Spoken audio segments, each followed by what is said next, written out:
Narcotics control bureau అధికారులు ఢిల్లీ పోలీసులు చేపట్టిన సంయుక్త ఆపరేషన్లో ఢిల్లీలో భారీ మొత్తంలో డ్రగ్స్ స్వాధీనం చేసుకున్నారు.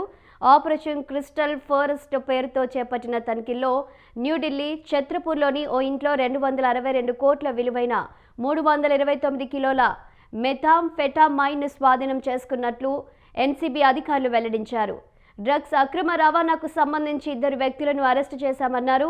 ఢిల్లీ సరిహద్దులో విస్తరిస్తున్న అధునాతన మాదక ద్రవ్యాల సిండికేట్ను నిర్మూలించడానికి తీసుకుంటున్న చర్యల్లో భాగంగా ఆపరేషన్ క్రిస్టల్ ఫారెస్ట్ చేపట్టినట్లు అధికారులు తెలిపారు.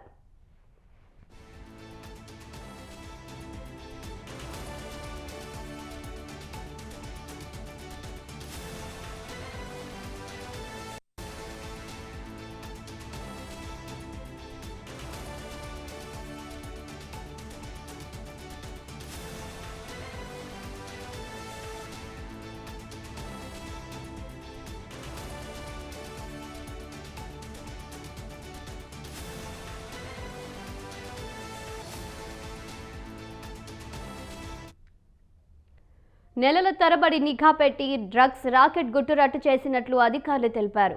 ఈ అక్రమ రవాణా ముఠాకు విదేశీ ఆధారిత కింగ్ పిన్తో సంబంధాలున్నట్లు గుర్తించామన్నారు. విదేశీ హ్యాండర్ల సూచనలతో నిందితులు డ్రగ్స్ను అక్రమ రవాణా చేస్తున్నారని, వారితో సంప్రదింపుల కోసం ఎన్క్రిప్టెడ్ కమ్యూనికేషన్ యాప్లను ఉపయోగిస్తున్నారన్నారు. నాగాలాండ్కు చెందిన ఓ మహిళ డ్రగ్స్ రవాణాలో వీరికి సహకరిస్తున్నట్లు గుర్తించామన్నారు. డ్రగ్స్ రాకెట్ గుట్టురట్టు చేసినందుకు కేంద్ర హోంమంత్రి అమిత్ షా ఎన్సీబీ అధికారులను, ఢిల్లీ పోలీసులను అభినందించారు. భారత్ను డ్రగ్స్ రహిత దేశంగా మార్చాలని మోదీ ఇచ్చిన పిలుపు మేరకు అధికారులు వేగవంతమైన చర్యలు తీసుకుంటున్నారన్నారు.